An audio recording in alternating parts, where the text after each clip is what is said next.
annagoo ka soo qayb galnay xafladan maamuuska tafsiirka quraanka ah xafladeenna waxay daaran tahay caaway waa tafsiirka quraanka kariimka ah oo la wado markiisii shanaad masaajidka Masjid Nuur ee magaalada Burtinle afar jeer hore loo soo dhameeyay markii shanaadna hadda ayuu socdaa caawa kulankan iyo xafladani waxa ujeedkeedu yahay gabagabaynta iyo xafladu qabadka 15 juz oo hore iyo daahfurka iyo dib u bilaabida ama sii wadida 15ka hoose ayaa caawa kulankeedii ujeedkiisu u yahay haddii alla idmo ilaa 3 qaybood baynu ka dhigi doonaa kulankeena qaybta koowaad Sheekh Awil khayr Allah siiyo oo barnaamijkiisa ku soo waday afarta jeer oo quraanka la dhameeyay tafsiirka isagu dhameeyay markii shanaadna isla isagii wada ayaa waxaan ku soo dhaweyn doonaa marka koowaad daahfurka 15kii hoose inuu maaragtay casharka koowaad wuxuu ka aqriyo dabadeedna waxaynu u gudbi doonaa ardadii tafsiirka soo qaadatay 15kii juz oo sare bandhigid la soo bandhigayo barashadii ay kitaabka Ilaahay ay barteen ujeedkuna uu yahay in dadka muslimiinta oo kale Burtinle iyo meel kale meesha joogaanba ay maaragtay ku daydaan oo iyaguna sida ardadaas ay quraanka Ilaahay iyo tafsiirkiisa u baratay waqtigooda ay ugu bixiyaan dadka kalena ay waqtigooda ugu bixiyaan ujeedka loo soo bandhigayo waa sidaas in khayrka la isaga daydo weeye وإني خفت الموالي من ورائي وكانت امرأتي عاقرا فهب لي من لدنك وليا يرثني ويرث من آل يعقوب واجعله ربي رضيا يا زكريا إنا نبشرك بغلام اسمه يحيى لم نجعل له من قبل سميا قال ربي أنى يكون لي غلام وكانت امرأتي عاقرا وقد بلغت من الكبر عتيا قال كذلك قال ربك هو علي هين وقد خلقتك من قبل ولم تك شيئا إن شاء الله وحنو بلاوينا وهل 10 aynu horay u qaadanay juskii 15 juz oo hoose suuratu maryama ayaynu bilaabaynaa caawa suuratu maryama waa suuradii 19aad tirsiga quraanka kariimka ee ka kooban 114 suuradood suuratu maryama waa suuradii 19aad aayadaha suuratu maryama waa 98 aayadood suuratu maryama waa suurad madani suurad makki ah weeye makal mukarrama intuu nabiga ku sugnaa quraanka waataynu xuduudda u soo karagno inay wixii 13 sano oo nabiga Madiina makal mukarrama uu ku noolaa quraanka soo degay waxa la yiraahdaa makki waana quraanka mucdamkiisa ilaa 86 suuradood ay gaaraan suuradaha makkiga ah madaniguna 10 sano oo dambe nabiga Madiina munawwara uu ku noolaa quraanka soo degay ayaa madani la yiraahdaa ilaa 27 suuradood weeye suuratu maryam marka waxay kamid tahay suuradihii soo degay intii nabiga makal mukarrama ku sugnaa sidoo kale waxay kamid tahay suuradihii ku bilaabanaya xuruuful muqaddaca aynu in badan soo marnay aanu niri cilmigoodana ilaahay baa loo cilnayaa sida alif lam mim maxay raada daasimiin meel badan baynu soo marnay abda waxaan ku bilaabayaa suurada bismillaahi magaca alle uskanashaan uskada iyo barakaystay alle arrahmaan naxariista guud oo ka wada gaadhalaha alle arrahiim naxariista gaar laha oo si gaar ah muuminiinta u naxariisanayay qaala allah ta'ala alla wuxuu yiri kaaf ha ya ayn sad الله أعلم بمراده بذلك إلهي أيها قرنا يا وحلا وذا كاف ها يا عين يا صاد وعشان حرف ومتشابه إلهي ما نعد كلا يسر علمي سأقول ما دام تفسير النبي كسرنا علينا وسنجرين اللهم عليه آيات القرآن أو تفسير أو معناه هذا وحوي عدينا سنجرين علمي قد إلهي سبحانه وتعالى يلو علنيا قال الله تعالى لو وحي ذكر هذا كان ذكر شيء يحصل له حسيه رحمة ربك أنا حريستيسه عبده أدونكيسي ونحريستي زكرياها إذ وقتي أيو ونحريستي نادى ودواقي زكريا ربه ربي أيو ودواقي نداء دواق وخفيا هوسيا قال وحي النبي زكريا عليه السلام ربي يا ربي يو إني أنيقا وهنا وحا جلعي العظم لفتي أيا جلعي مني حقيقة واشتعل وحا هري الرأس مدحي شيبا من أجل شيبا الروح ويدرت أي الله هري ولم أكن الله ما أنا هانشر بدعائك الدعاء ذا ربي يا ربي يا شقيا متكهوغا وإني أنا وخفت وان عبصدي موالي حكتدي أيان وعبصدي من ورائي أنا قدالكي وكانت وحي أهاتي امرأتي هوينديدنا عاقرا ما شو أي هذا بأبير فهب لي أبو إيه به من لدنك أكتاد وليا ولد الله إيه به الم إيه به يرثني ولد كاسو دحله ويرث دحله من آل يعقوب أهل كيس دحله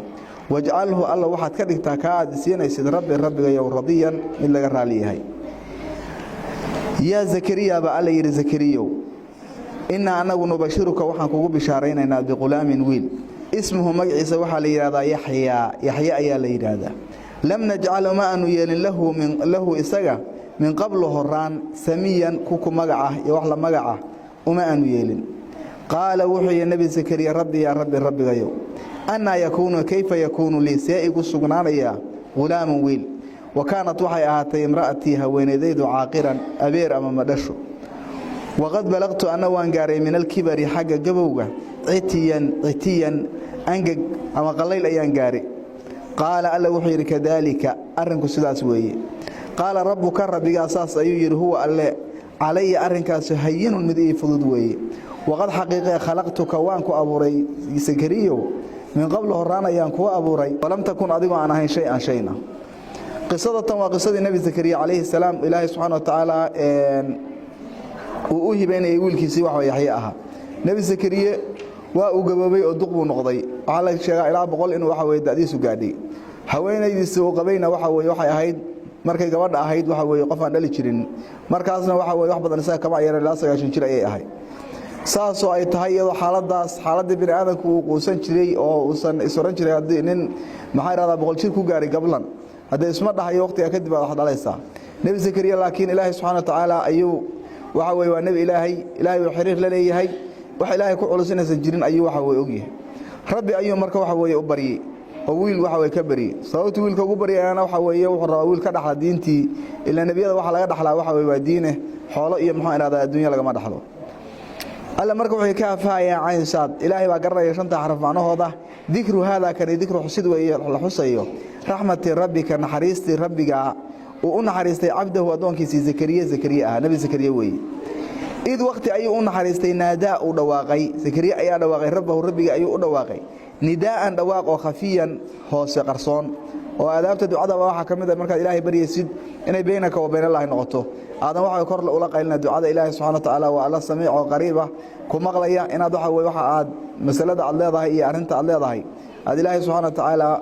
hoos weydiisatid alif lam ra Allahu a'lam كتاب وينزلنا كسو دجن إليك حقاده لتخرج ساعة سارتي الناس ضدك من الظلمات مقديال إلى النور حق ساعة سارتي بإذن ربهم ربك إذن كيسة إلى صراط العزيز الله أن لقعت كان ودديسة الحميد إلى مهديه الله ويه الذي الله سؤاله أسقنات ما في السماوات قديه وحكوشره وما في الأرض قديه وحكوشره وويل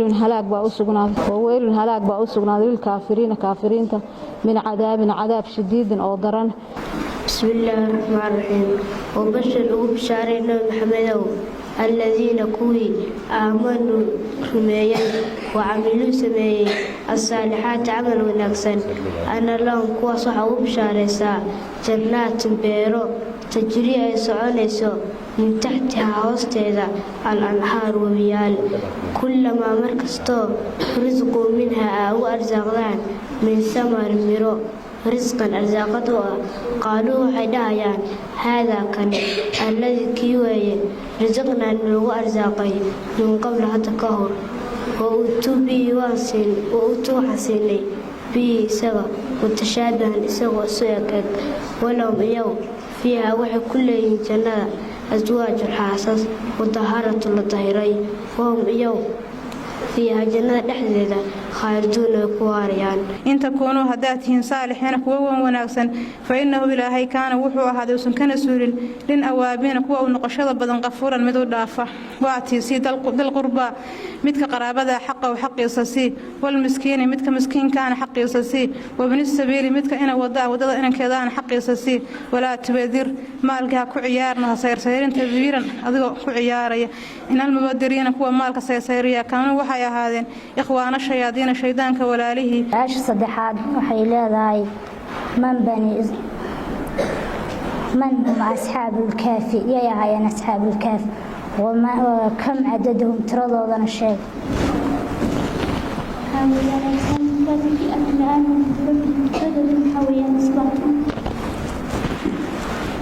ما شاء الله سؤال شغال ما يستران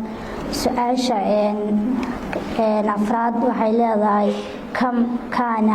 كان أخوات يوسف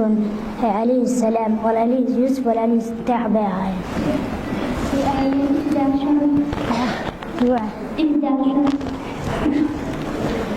ما شاء الله وجواب ساعة سؤال الشنعات وحي كل ذاي يجري اركبوا فيها بسم الله مرجيها ومرساها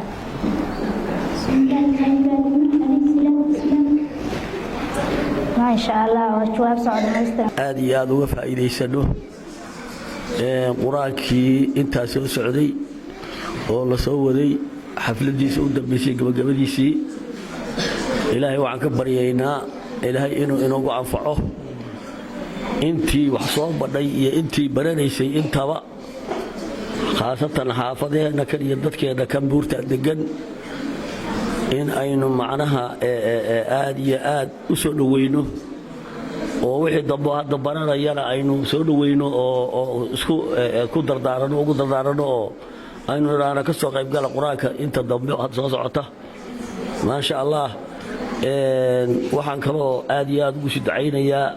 شيخ صوبري أرضه هل كان عاو يسقط تبد إلهي ما هديس كونها أبدا أيقنا waxaa gabdhaha ugu jacaynayaa in ilaahay ku anfaco quraankii ay soo barteen oo sidii loo kitaawo ay u aqriyayeen ama u tafsiiriyeen kitaabka ilaahay akhrinaya oo isu daraasaynaya illa nazalat alayhim as-sakina korkooda waxa ku soo degata naxariis waxa kooba ama hareereeya raxmad iyo naxariis malaa'igta ayaa ilaahay subhanahu wa ta'ala ilaahay u sheegay agtiisa oo ugu faana marka arintani waa arin aad iyo aad muhiim u ah ilaahay subhanahu wa ta'ala ma hadle